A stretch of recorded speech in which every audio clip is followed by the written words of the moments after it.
Welcome. If you want to get iPhone keyboard on your Nokia XR20 at the first, you have to go for the Play Store, tap on the search pool and get Green Apple keyboard application. That's from the Arvin apps and that's the icon of this application, so we have to simply install this app.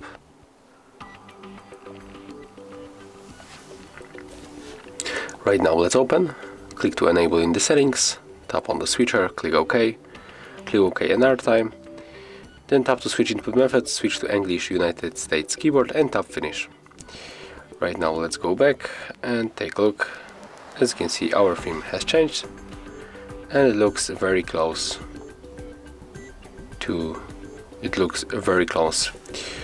the original iOS theme. If you will find this video helpful, remember to leave a like, comment and subscribe.